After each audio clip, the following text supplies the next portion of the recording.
जमलेल्या माझ्या तमाम मराठी बांधवांनो, भगिनींनो आणि मातांनो,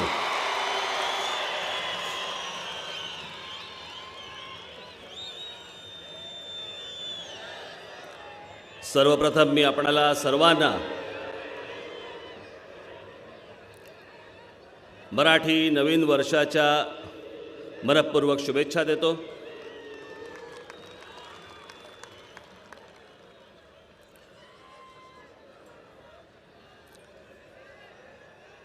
आणि आपल्या खूप वर्षानंतर होम ग्राउंडवरती आणि होम पिचवरती खेळायची संधी मिळाल्याबद्दल खेळायला सुरुवात करतो.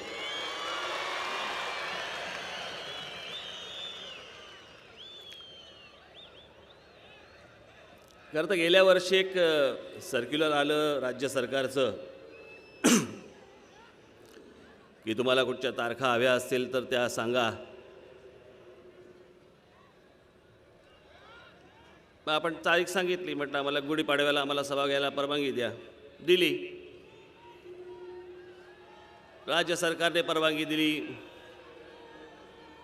महानगरपालिकेने परवानगी दिली, पोलिसांनी परवानगी दिली.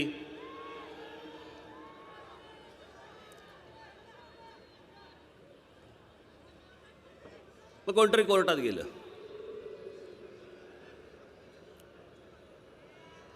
पन्नास डेसिबलपेक्षा जास्ती आवाज नको. मग काही लोकांनी इथे बाहेर कट्ट्यावरती उभं राहून ते मीटर लावलं, तर बाहेरच्या ट्रॅफिकचा आवाज 100 डेसिबलपेक्षा जास्ती होता.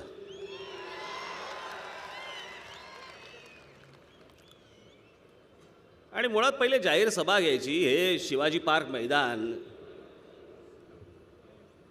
इतकी वर्ष अनेक दिग्गजांनी इथे सभा गाजवल्या, ते हे शिवाजी पार्क मैदान. आणि मग सभा घ्यायच्या कुठे? इथे सभा घ्यायच्या नाहीत, तिथे सभा घ्यायच्या नाहीत. निवडणुकीच्या काळामध्ये असतात नाही का ते, शाळेच्या जवळ सभा घ्यायची नाही. अरे रात्र शाळा आहे का ती? शाळा सकाळी असते ना, रात्री सभा येऊ दे की. पण असो, ती परवानगी मिळाली आपल्याला, परवानगी मिळाली, इथे सगळं सुरू झालं. पाडव्याला आपली जाहीर सभा जाहीर झाली. काही जणांच्या पोटात दुखायला लागलं.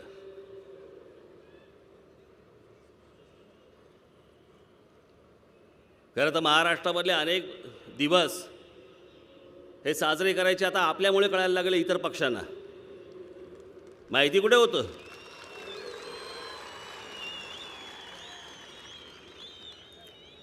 आणि मग आपले काय ते सभेचे सभा आपली आहे, मग आपली सभा आहे त्याच्या अगोदर मग शिवसेनेने काय झेंडे लावायला सुरुवात केली आणि अजून काय काय लावायला सुरुवात केली. सगळीकडे बघा ते काय काय झालं ते. आत्मविश्वास नसला ना की हे असं होतं.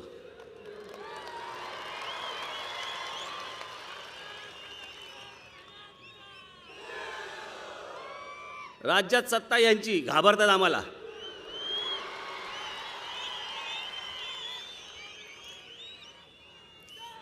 आणि मग तो केविलवाणा प्रयत्न असतो सगळा. मग मला त्या सगळ्या प्रकाराबद्दल चिडबिड तर राहू दे, मला कीव आली. तर टेलिव्हिजन चॅनलवरती कधीतरी कोणाचे तरी इंटरव्ह्यू चालू असतात नाही का, आपले चॅनलवाले घेत असतात. आणि मग तो माणूस बोलत असतो आणि मग त्याच्या मागून एक 8-10 माणसं अशी डोकावत असतात, मी पण टीव्हीत दिसायला पाहिजे, मी पण टीव्हीत दिसायला पाहिजे. हे तसं सभा ह्यांची नाही, आम्ही पण दिसलं पाहिजे, लावा झेंडे.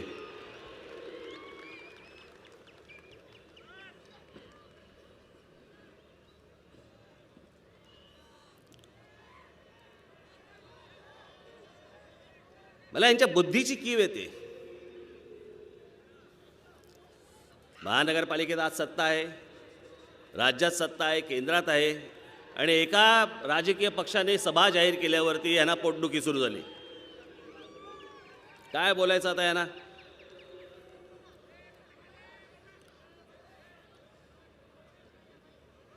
पण या सगळ्या गोष्टीतनं मी एक चांगला अर्थ काढला. या 2009 साली ज्या वेळेला विधानसभेची आपली इथे शिवतीर्थावरती सभा झाली, त्याच्यानंतर आज आपली इथे शिवतीर्थावरती सभा होते, शिवाजी पार्कला सभा होते.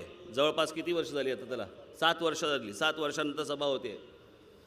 आणि 7 वर्षानंतर ही सभा लागल्यावरती ज्या वेळेला सगळ्या आजूबाजूला जिकडे जेव्हा शिवसेनेचे झेंडे लागले, त्यावेळेला मी फक्त एकच मनातनं पकडलं की हा मला मिळालेला बाळासाहेबांचा आशीर्वाद आहे.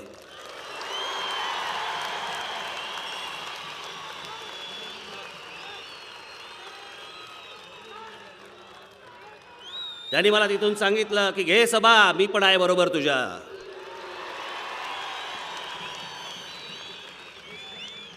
त्याच्यामुळे मी याच्याकडे आशीर्वाद म्हणूनच पाहिलं. त्यांना जे हवंय, ज्या त्या पक्षातल्या आत्ताच्या लोकांना जे हवंय ते नाही मी देणार.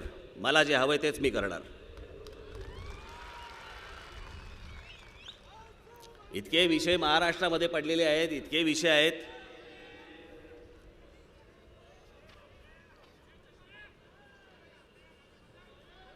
पण अनेकदा लोकांशी बोलत असताना माझ्या काही पत्रकार परिषदा होतात, काही ठिकाणी सभा होतात. मी अनेकांशी अनेक विषय अनेकदा बोलत असतो. आणि मग ते विषय बोलत असताना मला एकदम ते अचानक सांगतात, अरे हे तुम्ही बोलला होतात पण हे लोकांपर्यंत गेलं नाही, हे आपल्या पक्षाने केलं, हे लोकांपर्यंत गेलं नाही, हे लोकांपर्यंत समजलं नाही. हल्ली तर सगळा प्रश्नच आहे. वर्तमानपत्र आणि आमचे चॅनल्स,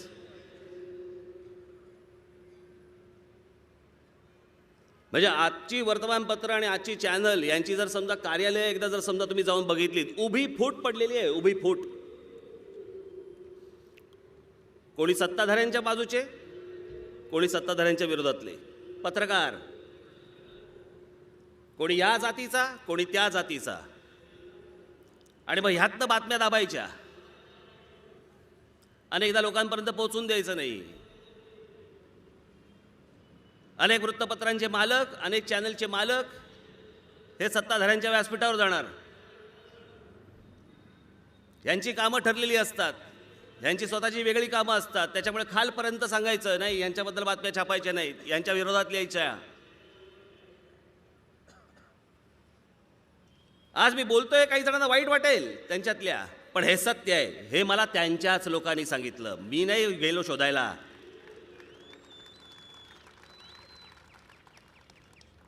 हे तीच माणसं येऊन सांगतात की काय चाललंय, म्हणे स्वातंत्र्यच नाही आम्हाला.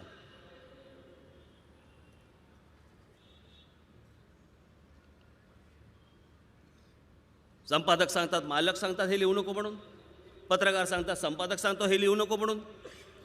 आणि मग अनेक बातम्या दाबून टाकायच्या, छोट्या छोट्या बातम्या द्यायच्या. नको त्या विषयांना महत्त्व, नको त्या विषयांना महत्त्व द्यायचं सगळ्या अख्ख्या देशभर.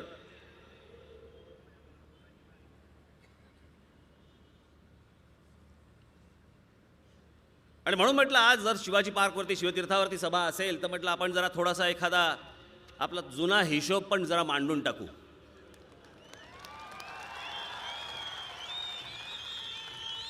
ह्या बोललो तो हिशोब नाही. हा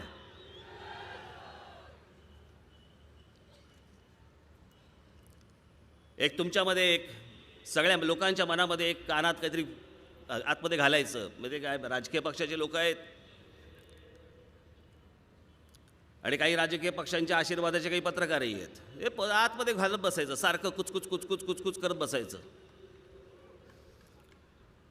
काय तर म्हणे महाराष्ट्र नवनिर्माण सेना म्हणे आंदोलन अर्धवट सोडते. मला एक आंदोलन दाखवायचं. महाराष्ट्र नवनिर्माण सेनेने हातामध्ये घेतलेलं मला एक आंदोलन दाखवायचं जे अर्धवट सोडलं. मराठी पाट्यांचं आंदोलन घेतलं, महाराष्ट्रभर मराठी पाट्या लागल्या दुकानांवरती. जे इतरांना इतक्या वर्षात नाही जमलं ते आपण करून दाखवलं एका आठवड्यात.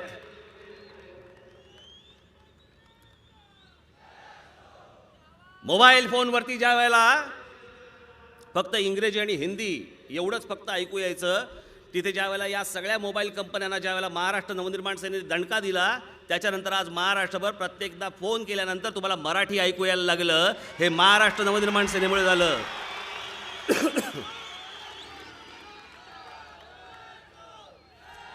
मराठी चित्रपटांना थिएटर्स मिळत नव्हती. महाराष्ट्र नवनिर्माण सेनेमुळे त्यांना थिएटर्स मिळायला लागली, पडदे मिळायला लागले.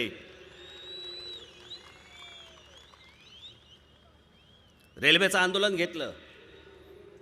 या रेल्वेच्या आंदोलनामध्ये पहिल्यांदा केंद्र सरकारला, त्यावेळेला ममता बॅनर्जी रेल्वे मंत्री असताना, त्यांना सांगावं लागलं की नाही, राज्यांमध्ये तिथल्या पहिल्यांदा 50% स्थानिकांना रेल्वेमध्ये नोकऱ्या मिळाल्या पाहिजेत आणि तिथल्या परीक्षा ह्या स्थानिक भाषेमध्ये झाल्या पाहिजेत. हे आपलं यश आहे, आपलं.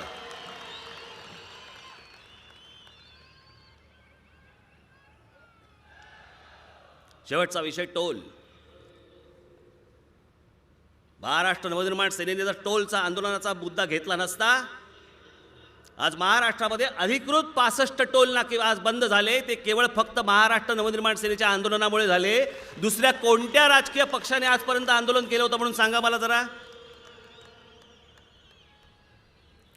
का शिवसेना बोलत होती, का भाजप बोलत होतं, का कोण बोलत होतं? कोणी हा मुद्दा लावला नाही, कोणी हा विषय धरला नाही आणि त्याच्यामुळे आज अधिकृत 65 टोल नाके बंद झाले आणि महाराष्ट्रातले सगळे अनधिकृत टोल नाके बंद झाले.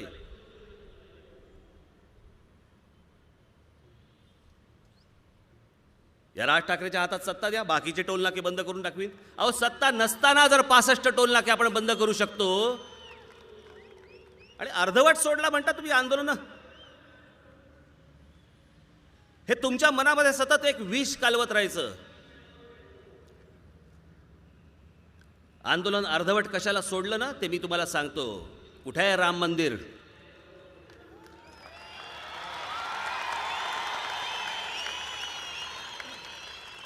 लाखो कार सेवक मेले, हजारो कार सेवक मेले. त्याच्यामध्ये इतकी माणसं मारली गेली, त्याच्यामध्ये इतक्या दंगली झाल्या, मशीद पाडली गेली. राम मंदिर कुठे आहे?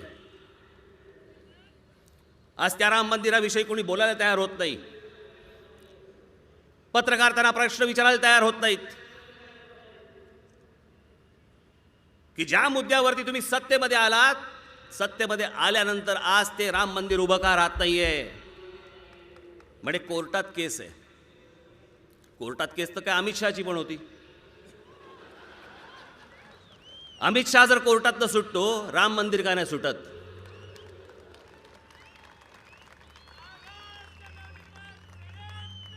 बाकीच्या गोष्टींचे निकाल लागतात, मग या गोष्टीचा निकाल का नाही लागत?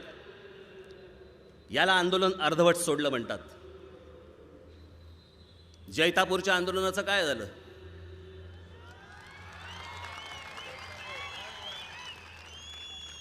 सत्तेत राहायचं आणि बाहेर नुसतं आपलं रुसूबाई रुसू, रुसूबाई रुसू करत बसायचं.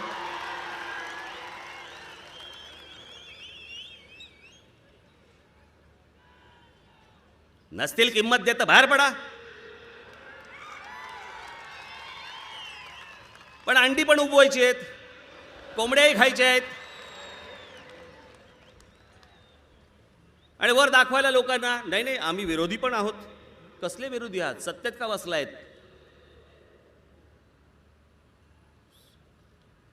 पाकिस्तानचा विरोध दाखवत दाखवत दाखवत दाखवत सत्तेवरती आलात. समझोता एक्सप्रेस का चालू आहे अजून? का भारताबंद रोजच्या रोज ट्रेन जात आहेत? का बस सेवा सुरू आहे अजून? हवेत उडत असताना नरेंद्र मोदींना पाकिस्तानच्या राष्ट्राध्यक्षाचा वाढदिवस लक्षात येतो आणि अचानक विमान तिकडे पाकिस्तानमध्ये उतरतं आणि वाढदिवसाच्या शुभेच्छा देता तुम्ही त्यांना आणि इकडे येऊन शिव्या घालता आमच्या लोकांसमोर.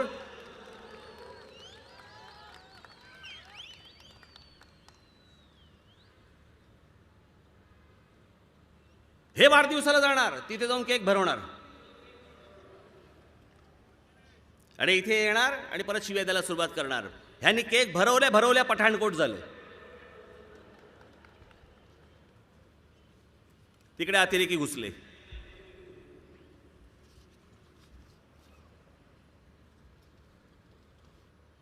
तिसरा अजून एक विषय मलाच विचारणार पत्रकार. मोदींबद्दल तर मागे चांगलं बोलत होतात, आता एकदम विरोधात. मग तुम्ही काय करतात? तुम्ही तेच करत होतात. मला ज्या वेळेला एखादी व्यक्ती, मी परत तुम्हाला सांगतो, मुद्दामून सांगतो हा विषय. ज्यावेळेला ते सगळं गुजरात गुजरात गुजरात गुजरात चालू होतं, त्यावेळेला रतन टाटांनी एक स्टेटमेंट केलं की राज्य कसं चाललं असावं, चांगलं चाललं असावं, गुजरातकडे पाहावं. म्हटलं बघू. संपर्क साधला, येण्याची इच्छा व्यक्त केली. स्टेट गेस्ट म्हणून मला त्यांनी तिकडे बोलवलं. राज्य पाहिलं. तिथून बाहेर पडतानाची पत्रकार परिषद माझी आजही यूट्यूबवरती आहे, आपण जरूर बघा मी काय बोललोय त्याच्यामध्ये. आणि तिथून निघताना मी त्यांना सांगितलं, मला पत्रकारांनी प्रश्न विचारल्यावरती मी त्यांना सांगितलं होतं, मी म्हटलं ज्या प्रकारची प्रगती इथे सुरू करतायत, चालू आहे, उत्तम गोष्ट आहे,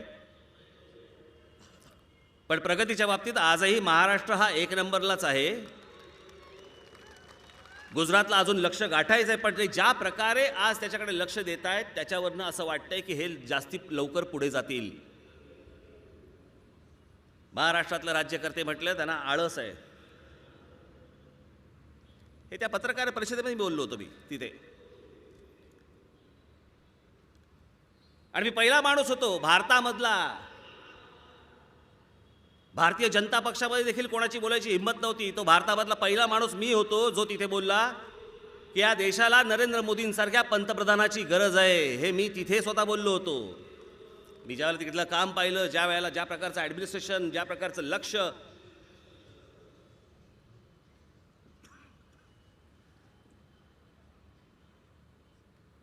पंतप्रधान झाल्यावर बदलले.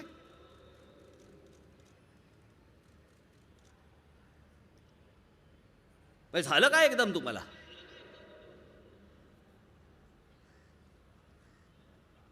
जे निर्णय काँग्रेसने घेतले होते तेच निर्णय तुम्ही पुढे राबवताय. मग तुमच्यात आणि त्यांच्यात काय फरक राहिला? कोणता पंतप्रधान आजपर्यंत इतका परदेश दौरे करत बसला होता? कुठच्याही नाही पंतप्रधान गेला. 100 दिवसामध्ये अच्छे दिन आणणार होतात. लोकांना तुम्ही सांगितलं 100 दिवसामध्ये मी या देशामध्ये अच्छे दिन आणीन. आज जवळपास 300 दिवसाच्या वरती गेल्या वेळ. कुठे आहेत ते अच्छे दिन?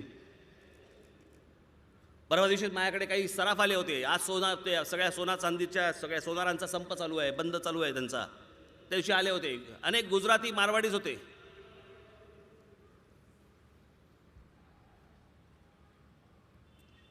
त्यांनी मला एक क्लिप पाठवली, नरेंद्र मोदींच्या भाषणाची एक क्लिप पाठवली. सत्तेत यायच्या, पंतप्रधान व्हायच्या अगोदर ज्या वेळेला काँग्रेस हा कायदा आणत होती, हा कायदा आणत असतानाच्या वेळेला नरेंद्र मोदींचं भाषण माझ्याकडे आजही आत्ता आहे, जी त्यांनीच दिलं. आणि त्याच्यात त्यांनी सांगितलं की हा जो कायदा आला तर ह्याच्यामध्ये छोटे मोठे सोनार आत्महत्या करतील, बेरोजगारी वाढेल, सर्वसामान्य माणसाला त्याचा फटका बसेल.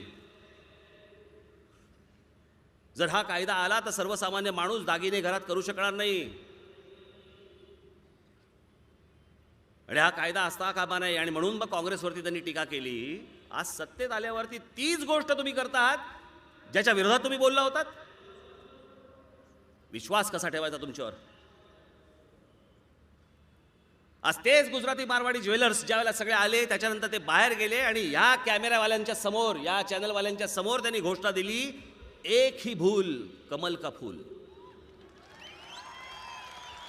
एकच चूक झाली आमची की आम्ही यांच्यावरती विश्वास ठेवला.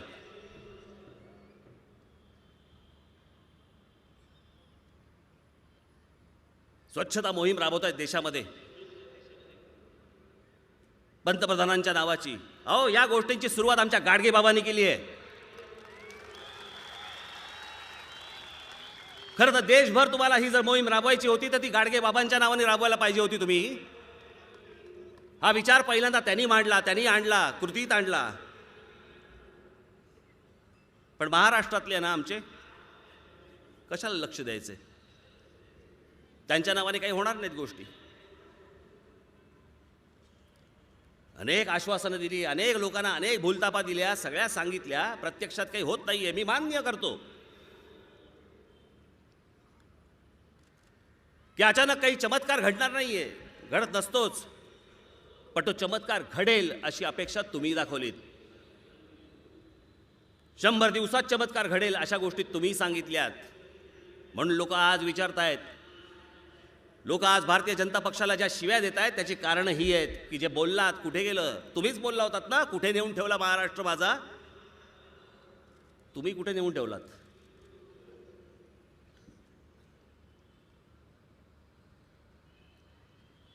आणि आज प्रत्यक्ष तुम्हाला कृतीत कामं दाखवता येत नाहीत, म्हणून RSSला पुढे घेऊन काही गोष्टी बोलता. काय नवीन टूम काढली म्हणे. आता काय सर्टिफिकेट हेच वाटणार. दुकान काढले. ये तुझं नाव काय. भारत माता की जय म्हण. नाही म्हणणार, देशद्रोही. भारत माता की जय म्हण. तो म्हणणार भारत माता की जय, देशभक्त. ते सर्टिफिकेट हे वाटणार. भारत माता की जय हा भाषण संपल्यानंतरचा नारा मी एवढा लहान असताना मी ऐकलाय इंदिरा गांधींच्या तोंडी. त्यांचं प्रत्येक भाषण संपल्यानंतर इंदिरा गांधी ह्या 3 वेळा ओरडायच्या, भारत माता की जय, भारत माता की जय. नवीन टूम कुठून काढलीत. भारत माता की जय. भारताबद्दल आम्हालाही अभिमान आहे, भारत मातेबद्दल आम्हाला अभिमान आहे. पण माझा आहे तुम्हाला सगळ्यांना मला एक तुम्हाला प्रश्न विचारायचा आहे, सर्वांना, पत्रकारांपासून सगळ्यांना. तुम्हाला आठवतं गो शेवटचं भारत माता की जय कधी म्हटलं तुम्ही. आठवतंय का. कोण बोलतं. सभा किंवा एखादा कार्यक्रम असेल तर आपण बोलतो, अन्यथा रोज कोण बोलतं.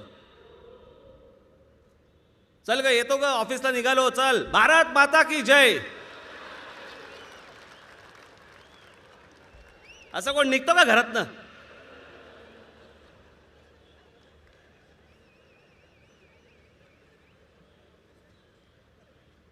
ज्या घोषणा त्या वेळेला द्यायच्या असतात, रोज कोण देतं का. मग ह्यानी एक गोष्ट बोलायची आणि मग ह्यानी एक फायनान्स केलेली 2 कार्टी जन्माला आलेलीच आहेत, ती ओवेसी भडवे.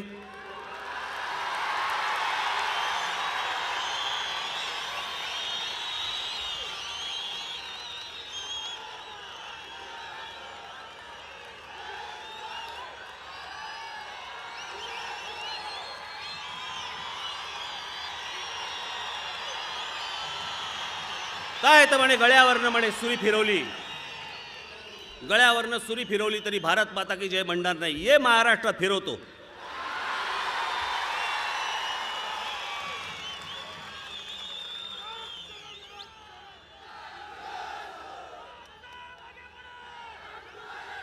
हे यांनीच फायनान्स केलेल्या संस्था, हेच पैसे पुरवतात. ह्यांनी काहीतरी उभं करायचं, मग ह्यांनी काहीतरी बोलायचं, मग लगेच आमचा हिंदू बिथरतो, लगेच थरथराट. नवीन गोष्टी सुरू केल्या आहेत. जिथे जिथे सकाळी फिरायला लोक जातात ना, शिवाई पार्क असेल, अजून कुठचे पार्क असतील, सगळे बाहेरच्या तिकडे कुठच्याही ठिकाणी एक 4 बुरखेवाल्या बायका पाठवायच्यात, रोज फिरायला पाठवायच्या. मग आमचे लगेच गंभीर होतात. बघितलं, आता इथपर्यंत यायला लागले. अहो, हे तुमचा फायदा घेत आहेत आणि हेच माणसं पाठवतात या बुरख्यामधली. बरं, अनेकदा बुरख्यामध्ये बाई आहे का बुवा आहे हे पण कळत नाही. स्मृती इराणीला माहिती आहे नक्की. त्याला एकदा अनुभव आला होता, मी वर्तमानपत्रात वाचलंय. तुमचा प्रॉब्लेम आहे तो. एक 7-8 वर्षापूर्वीची गोष्ट असेल ती. निवडणुकीच्या काळामध्ये दिल्लीमध्ये प्रचार करतायत स्मृती इराणी आणि अनेक बुरख्यामधल्या बायका येतात, मिठ्या मारतायत. कालांतराने कळलं, अरे बायकाच नाही येत त्या.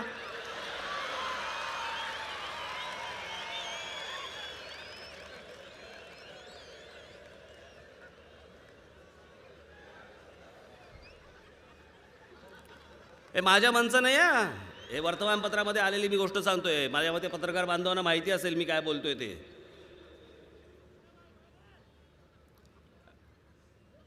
आणि हे त्यांनीच सांगितलं होतं की असं असं झालं माझ्या बाबतीत म्हणून.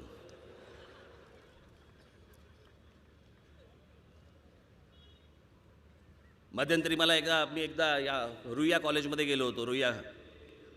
रुईया कॉलेजमध्ये मला एका कार्यक्रमासाठी बोलवलं होतं त्यांनी. आणि मग माझं भाषण संपलं. आणि भाषण वगैरे सगळं संपल्यानंतर मला काही मुलांनी प्रश्न विचारले. मला प्रश्न विचारल्यावरती मला त्यातल्या एका मुलांनी प्रश्न विचारला की तुमच्या झेंड्यातले 3 रंग जे आहेत ते काय म्हणतात. म्हटलं काय म्हणतात म्हणजे, आणि हिंदुत्वाबद्दल तुमचं काय मत आहे. मुलगा लहान होता.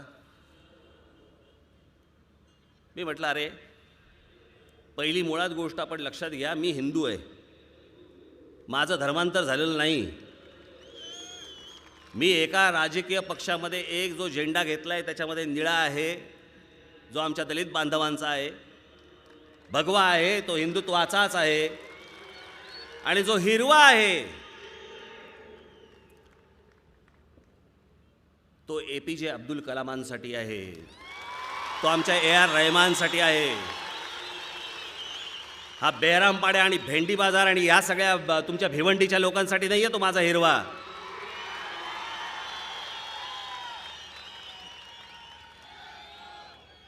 हा देशाला मानणारे असंख्य मुसलमान या देशामध्ये आहेत, त्यांना तुम्ही दूर लोटतात.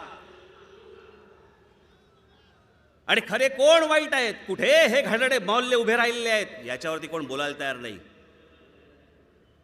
नुसता पोरखेळ चालवलेला आहे. भारत माता की जय, वंदे मातरम, मूळ विषयाला हात घाला. हिंमत आहे का तुमची?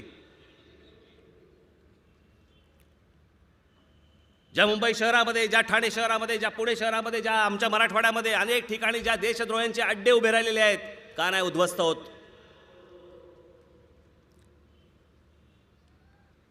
या बांगलादेशी आणि पाकिस्तानी मुसलमानांचे ज्या वेळेला इथे भारतामध्ये आपल्या शहरांमध्ये ज्या वेळेला अड्डे उभे राहतात, का नाही उद्ध्वस्त होत? देशद्रोहाचे आणि तुम्ही देशभक्तीचे तुम्ही सर्टिफिकेट वाटताय. म्हणून मी त्याशी असाच विचार करत बसलो होतो. म्हटलं आता सगळं एवढं आठवणार नाही म्हणून मी लिहून काढलं. आपल्याकडे फक्त बॉम्ब स्फोट घडवणारेच हे एवढेच फक्त देशद्रोही असतात अशातला भाग नसतो. म्हणून मी त्याची यादी काढली होती. माझी ही जी यादी आहे ना, ही यादी आपण नीट ऐका, सरकारनेही ऐकावी, माझ्या महाराष्ट्रातल्या जनतेनेही ऐकावी की देशभक्त कोण आणि देशद्रोही कोण. याची एक यादी मी मुद्दामून बाहेर काढली आहे की याच्यामधलं कोण नक्की देशभक्त आणि कोण देशद्रोही आहेत. खोटी आधार कार्ड देऊन घुसखोरांना आसरा देणारे देशभक्त की देशद्रोही. अनधिकृत झोपडपट्ट्या वाचवणारे देशभक्त की देशद्रोही. खोटे रिक्षा टॅक्सी परवाने देणारे हे कोण, देशभक्त की देशद्रोही. जलसंधारणात घोटाळे करून महाराष्ट्राला पाणी न देता स्वतःचं उखळ पांढरं करणारे कोण, देशभक्त की देशद्रोही.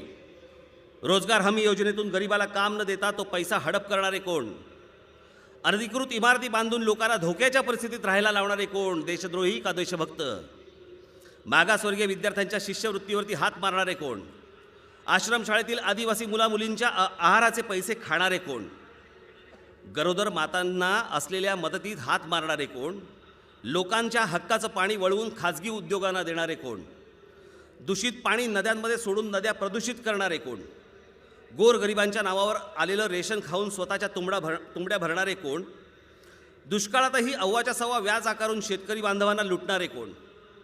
बँकांकडून कर्ज काढून ते बुडवणारे आणि मौज मजा करणारे कोण. सहकारी बँका बुडवून गोरगरिबांचा पैसा लाटणारे कोण. शेतमालाला पडेल भाव देऊन नंतर ग्राहकांना फसवणारे कोण. लोकांचे पैसे खाऊन त्यांना निकृष्ट दर्जाचे रस्ते आणि पूल देणारे कोण. आणि आमच्या शेतकरी बांधवांच्या आत्महत्यांना जबाबदार असणारे कोण. ह्याची उत्तरं मला द्यावीत. हे देशभक्त आहेत का देशद्रोही आहेत.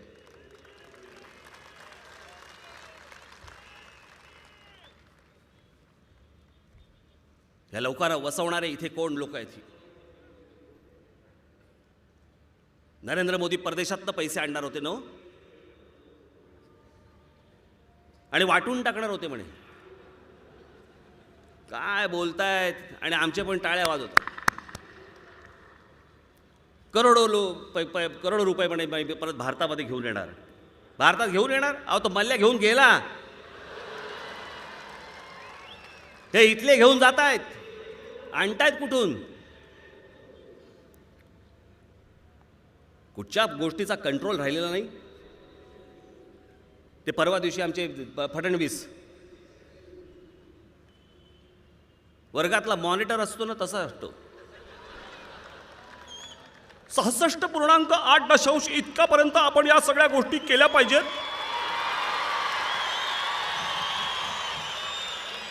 काहीही बोललं की बिलकुल.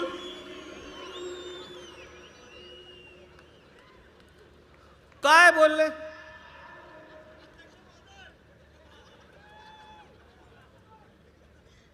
मला मुख्यमंत्री पदावरून काढून टाकलं तरी चालेल, पण मी भारत माता की जय म्हणणार. कोण काढतंय? बरं कोणी सांगितलं म्हणू नको? कशाला उगाच आव आणताय? कोणी काय बोललं नाही, कोणी काय सांगितलं नाही, कोणी काय मागत नाही, काही नाही. आपण स्वतःहूनच फक्त बोलायचं.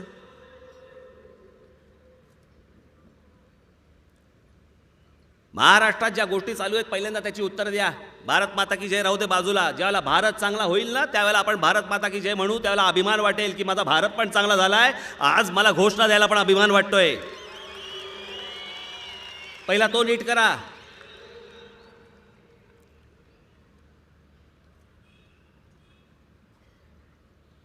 विदर्भ स्वतंत्र करा, मराठवाडा स्वतंत्र करा. काय बापाचा माल आहे?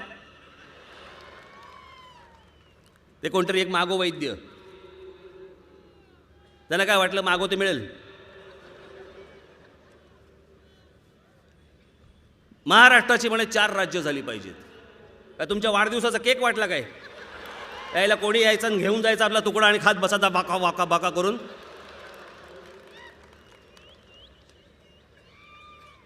तर मागो वैद्यांना आता काय काय बोलायची गरज आहे? इतकी वर्ष झाली, वय झालं, सगळ्या गोष्टी झाल्या. आता कशाला? आता पृथ्वीपासून स्वतंत्र व्हायची वेळ आली.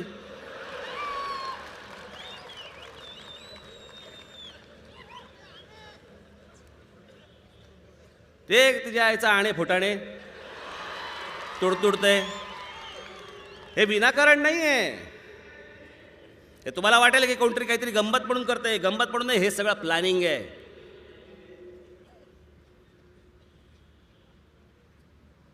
हे सगळं ठरवून चाललंय.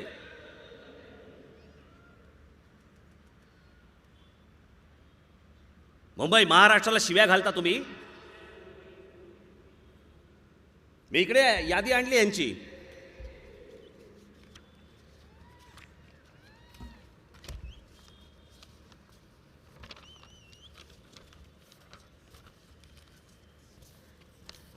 हे घ्या. विदर्भावरती अन्याय झाला, मराठवाड्यावरती अन्याय झाला. विदर्भामध्ये आजपर्यंत मुख्यमंत्री किती झाले? वसंतराव नाईक 11 वर्ष मुख्यमंत्री होते. सुधाकरराव नाईक 1.25 वर्ष. देवेंद्र फडणवीस आत्तापर्यंत 1.5 वर्ष. म्हणजे 3 मुख्यमंत्री इतक्या वर्षांचे झालेत. साधारणपणे 15 ते 16 वर्ष मुख्यमंत्रीपद हे विदर्भाकडे होतं आणि आजही आहे. नाशिकराव तिरपुडे उपमुख्यमंत्री होते. विदर्भातले केंद्रातले महत्त्वाचे खात्यांवरचे मंत्री कोण होते आजपर्यंतचे? वसंत साठे, NKP साळवे, पंजाबराव देशमुख, प्रफुल्ल पटेल, विलास मुत्तेमवार, हंसराज अहिर, नितीन गडकरी, सुबोध मोहिते, सरोज खापर्डे, शांताराम पोटदुखे हे केंद्रीय मंत्री होते. महाराष्ट्राच्या मंत्रिमंडळातील विदर्भातील काही मंत्री कोण कोण? सुधाकरराव नाईक, शेषराव वानखडे. शेषराव वानखडे म्हणजे कोण? वानखेडे स्टेडियमवाले. ह्यांना मुंबईत प्लॉट घेऊन स्टेडियम बांधता आलं, पण विदर्भात नाही. श्रीकांत जिचकर, दत्ता मेघे, नितीन गडकरी, धर्मराज बाबा आत्राम, राम मेघे, सुधीर मुनगंटीवार, नितीन राऊत, मनोहर नाईक, महादेव शिवणकर, शिवाजीराव मोघे, राजकुमार बडोले, संजय राठोड, अमरीशराव सत्यराम आत्राम, प्रतापराव जाधव, रणजित पाटील, चंद्रशेखर बावनकुळे, अनिल देशमुख, प्रवीण पोटे पाटील, संजय देवतळे. कोणी राहिले असतील? इतके केंद्रीय मंत्री, इतके मुख्यमंत्री, इतके तुमच्या राज्यातले कॅबिनेट मंत्री आणि राज्यमंत्री, एवढं देऊन जर समजा या लोकांनी विदर्भाकडे लक्ष दिलं नाही तर हा दोष महाराष्ट्राचा कसा?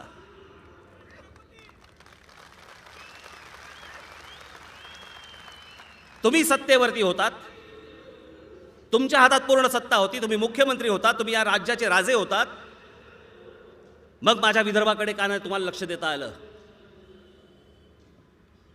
आजही मुख्यमंत्रीपद विदर्भाकडे आहे, तरी ते मागणी का करतायत स्वतंत्र विदर्भाची? फाटाफूट करून काय मिळणार तुम्हाला? काय हवंय काय? मी मागे म्हटलं होतं, आमच्या छत्रपती शिवरायांचा जन्म म्हटलं जुन्नरचा, आमच्या पुणे जिल्ह्यातला, आणि त्यांच्या आई जिजाऊ साहेबांचा जन्म हा आमच्या विदर्भातला, बुलढाणा जिल्ह्यामधला. आई आणि मुलाची ताटातूट करताय, त्यांना एकमेकांपासून तोडताय तुम्ही. हे मराठी राज्य अटके पार गेलं होतं, या देशावरती राज्य मराठ्यांचं होतं. हे सगळं विसरलो आपण, आणि आपणच आपल्या महाराष्ट्राचे तुकडे पाडतो तुमच्या स्वार्थासाठी. आता नवीन टूम काढली, मराठवाडा स्वतंत्र करा म्हणे. हे घ्या मराठवाड्याची. शंकरराव चव्हाण मुख्यमंत्री, मराठवाड्यातले मुख्यमंत्री आजपर्यंत झालेले: शंकरराव चव्हाण सुमारे 2 वर्ष, शिवाजीराव पाटील निलंगेकर साधारण 1 वर्ष, विलासराव देशमुख साधारणपणे 8.5 वर्ष, अशोक चव्हाण सुमारे 2 वर्ष, गोपीनाथ मुंडे उपमुख्यमंत्री साधारणपणे 3.5 वर्ष. मराठवाड्याचे केंद्रातले मंत्री: शंकरराव चव्हाण, शिवराज पाटील चाकूरकर, विलासराव देशमुख, गोपीनाथ मुंडे. गोपीनाथरावांना फार काळ नाही मिळाला. राज्य मंत्रिमंडळात मराठवाड्याचे काही मंत्री: शंकरराव चव्हाण, विलासराव देशमुख, शिवाजीराव पाटील निलंगेकर, अशोक चव्हाण, गोपीनाथ मुंडे, पदमसिंग पाटील, राजेंद्र दर्डा, राजेश टोपे, जयदत्त क्षीरसागर, प्रकाशदादा सोळंके, सूर्यकांता पाटील, डी.पी. सावंत, चंद्रकांत खैरे, बबनराव लोणीकर, पंकजा मुंडे, जयप्रकाश मुंदडा, हरिभाऊ बागडे, अर्जुन खोतकर, सुरेश धस, रायबान जाधव, फौजिया खान. एवढे मुख्यमंत्रीपद, एवढी केंद्रीय मंत्रीपद, एवढे तुम्हाला मंत्रिपद मिळाल्यानंतर जर समजा त्या भागाचा विकास जर तुमच्याकडनं झाला नाही, त्याचं खापर तुम्ही महाराष्ट्रावर का फोडतात? कशासाठी तुम्हाला स्वतंत्र पाहिजे? झेपत नाही म्हणून? जर झेपत नसेल तर खुर्च्या खाली करा, पण माझा महाराष्ट्र तुम्ही तोडून देणार नाही, कोणत्याही परिस्थितीत तोडून देणार नाही. ही कसली तोडातोडीची भाषा आली?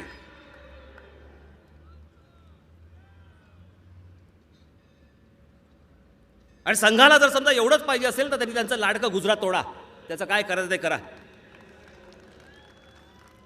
बाकीच्या ठिकाणी तुम्हाला हात लावता येत नाहीत, बाकीच्या ठिकाणी तुम्हाला जाता येत नाहीत. आज काय महाराष्ट्रातली परिस्थिती ओढून ठेवली आहे? एकाच्या चेहऱ्यावर समाधान दिसत नाही.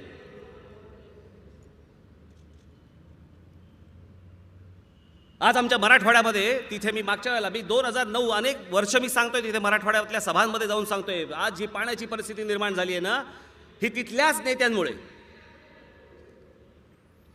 पश्चिम महाराष्ट्रातल्या नेत्यांचे साखर कारखाने आहेत म्हणून आम्हाला पण साखर कारखाने पाहिजेत, म्हणून जिथे पाणी नाही ज्या मराठवाड्यामध्ये, तिथे या लोकांनी स्वतःच्या स्वार्थासाठी म्हणून साखर कारखाने काढले त्या मराठवाड्यात.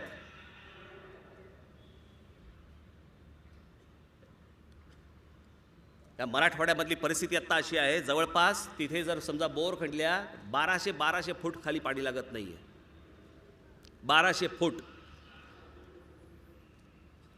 तिथे ऊस लावत आहेत. या नेत्यांच्या स्वार्थासाठी तिकडे साखर कारखाने काढले जात आहेत. तिथे ड्रिंकिंग वॉटरचे प्लांट्स काढले जात आहेत. एवढंच कशाला, तिकडे बिअरचे प्लांट्स काढले जात आहेत जिथे पाणी नाही. माझ्याकडे एक सर्वे आहे, नॅशनल जिओग्राफिकचा सर्वे आहे माझ्याकडे. त्यांनी ज्या वेळेला म्हणजे त्यांनी जो सांगितला त्याच्यामध्ये, की त्यांनी मराठवाड्याचा जो सर्वे केला त्याच्यात त्यांनी असं सांगितलेलं की ते गंभीर गोष्ट आहे, आपण लक्षात ठेवा. त्यांनी असं सांगितलंय की आजची परिस्थिती ही जर कायम राहिली आणि त्या मराठवाड्याकडे जर लक्ष दिलं गेलं नाही तर 2050 पर्यंत मराठवाड्याचा वाळवंट होईल. त्याच्यात त्यांनी असं पुढे दिलंय की जर तो वाळवंट झाला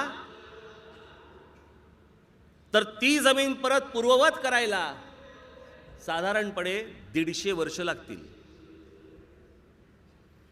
ही आज मराठवाड्यातली परिस्थिती आहे. या राज्यकर्त्यांच्या नादानपणामुळे ह्या सगळ्या गोष्टी ओढवलेल्या आहेत आणि हकनाक मरतोय आमचा शेतकरी बांधव. पाणी त्याच्याकडे मिळत नाही आहे, पण या राज्यकर्त्यांना मिळतात, या मंत्र्यांकडे जातं पाणी, यांच्या शेताला पाणी जातं आणि आमचे शेतकरी आत्महत्या करणार.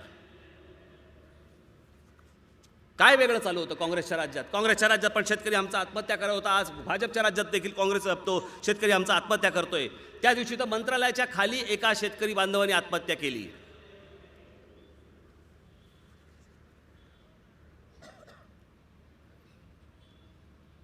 बातमी तर सर्वांनीच वाचली,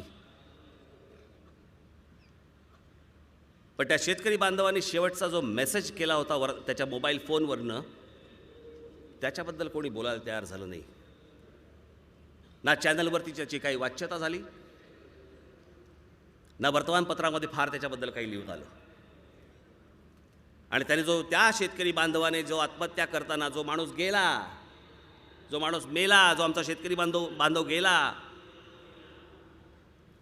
मरताना माणूस खोटं लिहित नाही. त्या शेतकरी बांधवाने शेवटचा जो मेसेज केलाय तो मेसेज माझ्याकडे आहे. आपल्याच एका पत्रकारांनी मला मेल केला.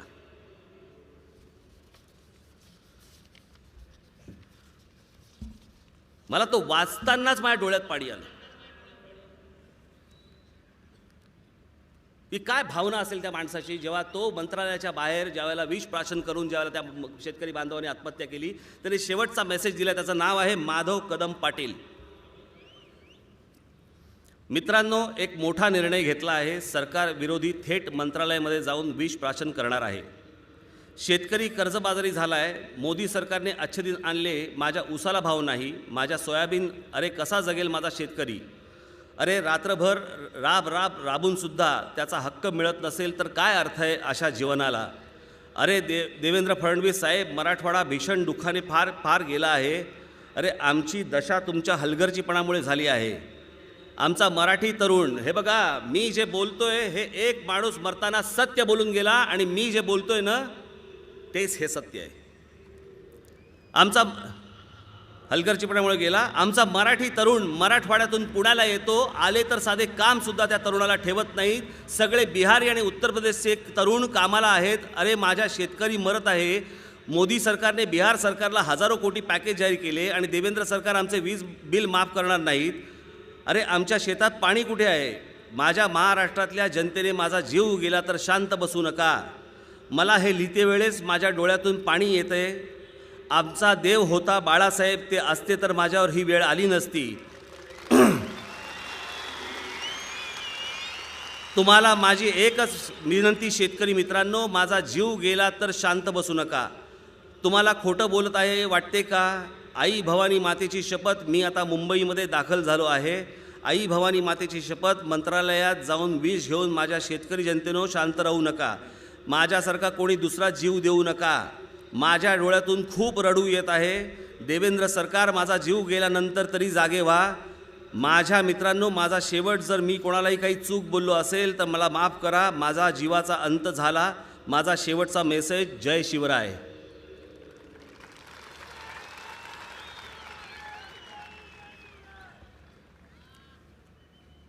देवेंद्र फडणवीस, काय तुमच्यात आणि काँग्रेसमध्ये काय फरक राहिला?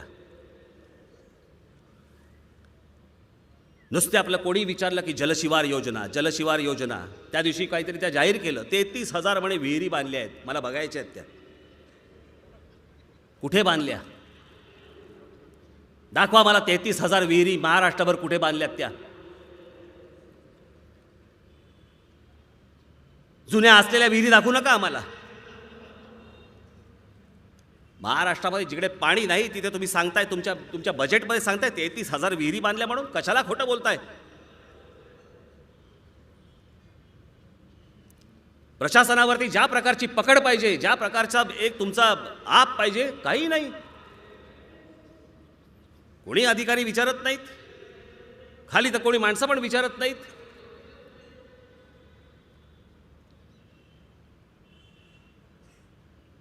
यांच्यात आणि त्यांच्यात काय फरक राहिला? कशासाठी खोटं बोलून तुम्ही आलात सत्तेवरती?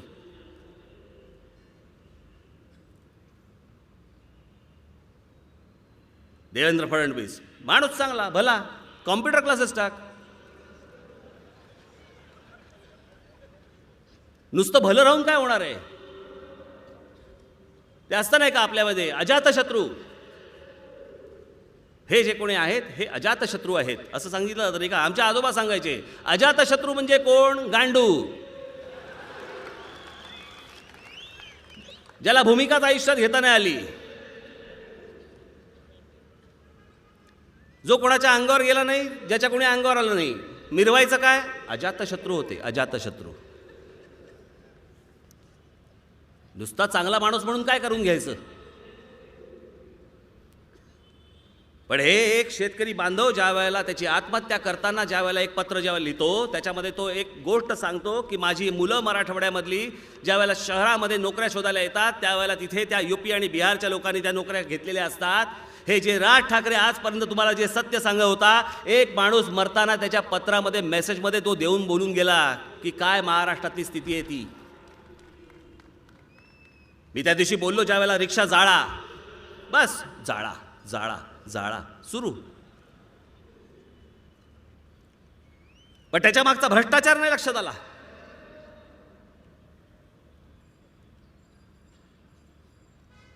मी नुसत्या फक्त त्या रिक्षा जाळा बोलल्यावरती एवढं सगळं. ते रामदेव बाबा बोलले परवा दिवशी, जो भारत माता की जय बोलणार नाही त्याची गर्दन छाटा. छाटा याला हात बाईच्या वेशात पळून गेला होता त्या व्यासपीठावरनं टणाटण उड्या मारून.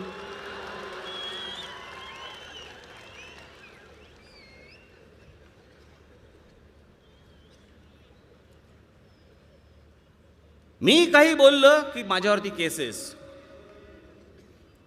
ते हरामखोर ओवेसी काही बोलले, त्यांच्यावर एक केस नाही.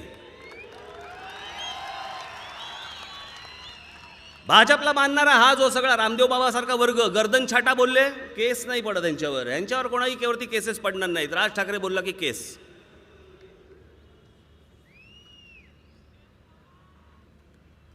आज या सगळ्या शहरांमधली काय परिस्थिती आहे.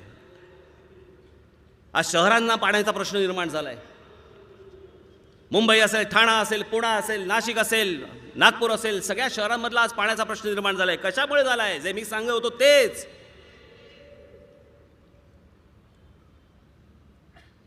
दिवसाला ज्या शहरांची जे धनाधन धनाधन जे लोक बाहेरून येत आहेत, जे लोंढे येत आहेत, सगळे कसं पाणी पुरेल. आणि ज्यांचा जन्म इथे झाला, जे पहिल्यापासून या सगळ्या शहरांमध्ये वाढले, या महाराष्ट्रामध्ये वाढले, आज त्यांना पाण्याची टंचाई का? कारण बाहेरच्यांना पोसायचंय. रोजच्या रोज देशभरातनं ट्रेन भरभरून लोक येत आहेत, त्यांना पोचण्यासाठी म्हणून ते पाणी पाहिजे, म्हणून तुम्हाला पाणी कमी. मी समजू शकतो की गेल्या वर्षी पाऊस कमी पडला, समजू शकतो, पण हे दिवसेंदिवस वाढत जाणार. बाकीच्यांना पोचण्यासाठी म्हणून तुम्ही सॅक्रिफाईस करायचं प्रत्येक गोष्टीमध्ये. आमच्या फुटपाथवरती आम्हाला चालायला मिळत नाही का? नाही, जरा फेरीवाल्यांचा विचार केला पाहिजे. माणुसकी.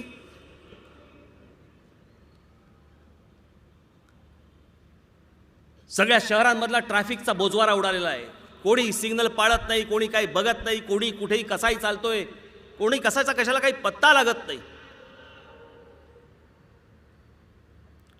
शाळांमध्ये ॲडमिशन्स कशा होत आहेत, रोगराई कशी वाढते, हॉस्पिटल्स नुसती भरलेली आहेत.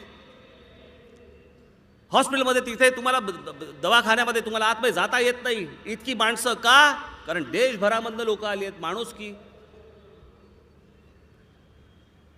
देशाच्या माणुसकीचा, सगळ्या माणुसकीचा विचार करून फक्त तुम्ही तडफडत राहायचं. तुम्ही तडफडायचं का? नाही, बाकीच्यांचा पण आपण विचार केला पाहिजे. सगळेजण आपापला विचार करत असतात, सगळेजण आपापला विचार करून पुढे जात असतात. हे सगळं बोलायला सगळं सोपं असतं. भारत माझा देश आहे, सारे भारतीय माझे बांधव आहेत, माझ्या देशावरती प्रेम आहे, मग एकत्र का नाही राहत? प्रत्येकाच्या वेगवेगळ्या कॉलन्या कसल्या, जातीप्रमाणे जातींची नावं दिलेली, समाजाची नावं दिलेली, वेगवेगळ्या जाती धर्माप्रमाणे माणसं राहत आहेत.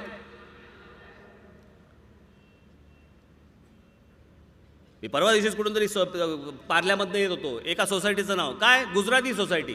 का गुजराती सोसायटी? मग उद्या कोण मराठी सोसायटी, मग कोण पंजाबी सोसायटी, मग कोण तामिळ सोसायटी.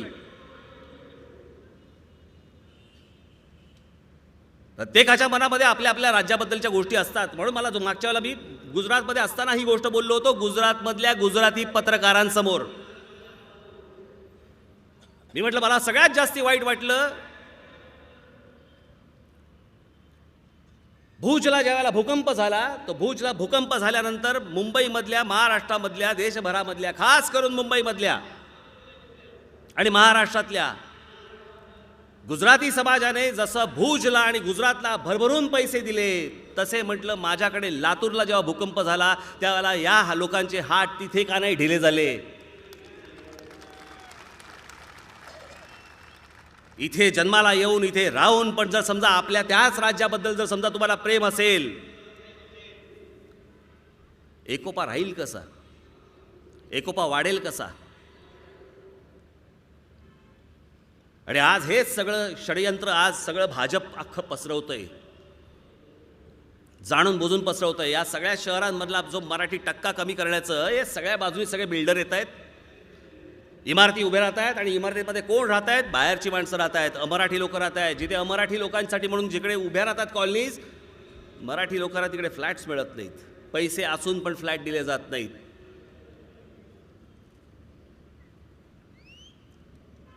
ही जैन सोसायटी, ही गुजराती सोसायटी, ही ह्यांची सोसायटी, मी त्यांची सोसायटी. आणि मग आम्ही सांगायचं भारत माझा देश आहे, सारे भारतीय माझे बांधव आहेत, माझ्या देशावरती प्रेम आहे. वा रे वा. राहण्यात, वागण्यात आणि जगण्यामध्ये जर एकोपा दिसत नसेल तर हे मानायचे कसले? नुसते गंमत म्हणून मानायच्या गोष्टी.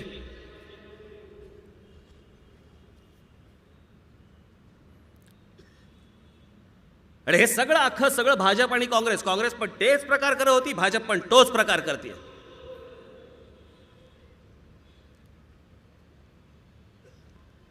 ह्याला काय महाराष्ट्राबद्दलचा द्वेष आहे मला कल्पना नाही. याला काय मराठी माणसाबद्दलचा द्वेष आहे ना मला कल्पना नाही. मराठी असून सुद्धा द्वेष असेल आणि या जर समजा शहरामधला जर मराठी ठसा पुसण्याचा प्रयत्न करत असाल, काय मिळणार काय तुम्हाला? हाताला काय लागणार आहे तुमच्या? आता त्या देवेंद्र फडणवीसांनी सांगितलं की म्हणे काय तर अनधिकृत सगळ्या गोष्टी म्हणे अधिकृत करणार. वा, कोणासाठी चालू आहे? ज्या बिल्डरांनी फसवलंय आमच्या लोकांना. आज असंख्य मराठी लोक, आज अनेक मराठी कुटुंब आज इकडे ठाण्यामध्ये आहेत की ज्यांना बिल्डरांनी फसवलं आणि त्यांच्या डोक्यावरती एक टांगती तलवार आहे की कधीही घरातनं बाहेर काढतील. अशा लोकांसाठी असेल योग्य आहे, पण त्याचबरोबर त्या बिल्डरला देखील शिक्षा झाली पाहिजे. परत त्याची कोणाला फसवण्याची हिंमत होणार नाही. पण हा कायदा त्यांच्यासाठी नुसता नाही आहे, हे फक्त दाखवायला आहे त्यांच्यासाठी. आज अनेक बिल्डर्स आहेत ज्यांनी उंच उंच टॉवर्स बांधले आहेत आणि ज्यांच्याकडे अनधिकृत बांधकामं झालेली आहेत. त्यांच्यासाठी म्हणून आहे हजारो कोटी रुपये यांना सगळ्या पक्ष फंडासाठी मिळणार, याच्यासाठीच आहे. ह्याच्यावरती बोललं कोण महाराष्ट्रात? राज ठाकरे. त्याच्या विरोधात शिवसेना नाही बोलली, काँग्रेस नाही बोलली, NCP नाही बोलली, कुठचेही दुसरे राजकीय पक्ष बोलले नाहीत. कारण सगळेच एकमेकांना मिसळलेले आहेत. या सगळ्यांची एकमेकांची अनधिकृत कामं आहेत. त्याच्यासाठी म्हणून कोणी त्याच्या विरोधात बोलायला तयार नाहीत. हा कुठचा प्रकार आहे?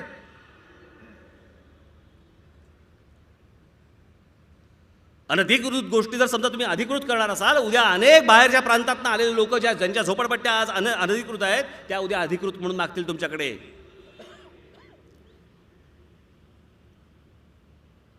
ती सर्व लोक येतील उद्या तुमच्याकडे. काय कराल त्यावेळेला? कसं नाही सांगाल? म्हातारी मेल्याचं दुःख नाही, काळ सुकावतो.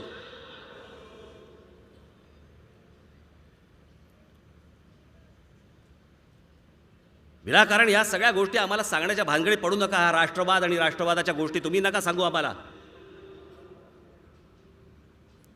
यांनी सर्टिफिकेट वाटू नयेत. ते मध्यंतरी त्या दिल्लीला एक JNUचं प्रकरण झालं. काय तर राष्ट्रविरोधी घोषणा दिल्या. मला कळे ना, आपल्या सगळी वर्तमानपत्र, सगळी चॅनल आपली रोज चालू आहे तेवढं JNU. दुसरा देशामध्ये दुसरा विषय नाही. एक कोणतरी तिथला पोरगं काहीतरी बोललं, बरं ते बोललं का नाही बोललं ह्याचाही पत्ता नाही अजून. बस चालू आहेत, वर्तमानपत्र रोजच्या रोज रकानेच्या रकाने चॅनल सुरू आहेत, 24 तास त्याच्यावरती त्याच गोष्टी सुरू आहेत. देशाच्या विरोधात घोषणा दिल्या. अफजल गुरुच्या बाबतीत ते बोलले. मग नरेंद्र मोदी, मला एका गोष्टीचं उत्तर द्या. ज्या वेळेला तुम्ही काश्मीरमध्ये PDP बरोबर युती केलीत, आत्ता त्याच्या आधी केलीत, हे PDPच्या लोकांनी तिथे ठराव मांडलाय, अफजल गुरुचा ठराव मांडलाय. अफजल गुरुला फाशी दिल्यानंतर त्याचा बॉडी आमच्याकडे पोहोचवा म्हणून सांगितलंय. त्याला फाशी दिल्याचा निर्णय हा अत्यंत चुकीचा निर्णय आहे असं PDPचं मत आहे. ज्या काश्मीरमध्ये भारताच्या विरोधात घोषणा आजपर्यंत दिल्या गेल्या त्या PDPने दिल्या गेल्या. हे मुफ्ती मोहम्मद सईद ह्यांचं पण स्टेटमेंट आहे त्याच्यावरचं. त्यांच्याबरोबर भारतीय जनता पक्ष आज युतीत आहे काश्मीरमध्ये. त्यांच्याबरोबर तुम्ही युती करता, मग ही ढोंग कसली बाहेर करताय? कसली राष्ट्रवादाची ढोंग करताय? काय राष्ट्रवाद फक्त काय तुम्हालाच समजला? आम्हाला माहिती नाहीये राष्ट्रवाद म्हणजे काय.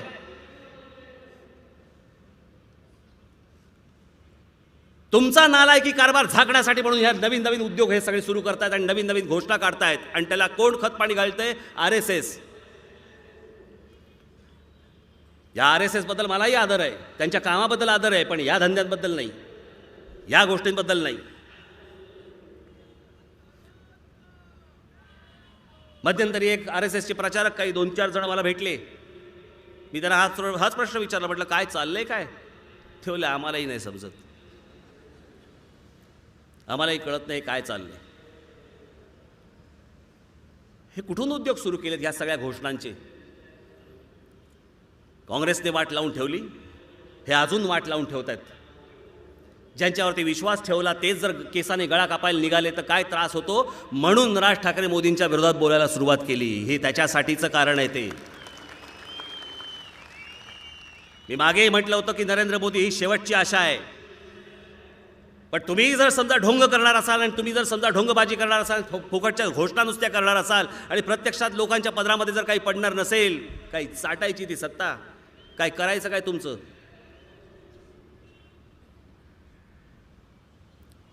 या शहरांमधला हे जाणून बुजून घालवत असलेला हा जो आपला मराठी ठसा आहे, हा तुम्हाला टिकवायला लागेल. आज आपण शिवजयंती मोठ्या उत्साहात साजरी केली, महाराष्ट्रभर साजरी केली.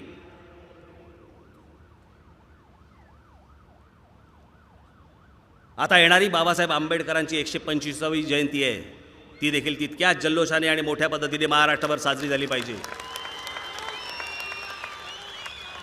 या आमच्या महाराष्ट्राने भारताला काय काय रत्न दिली आहेत हे बाहेरून आलेल्या महाराष्ट्रातल्या लोकांना एकदा कळू देत की आमच्या महाराष्ट्राने काय काय रत्न दिली आहेत या देशाला.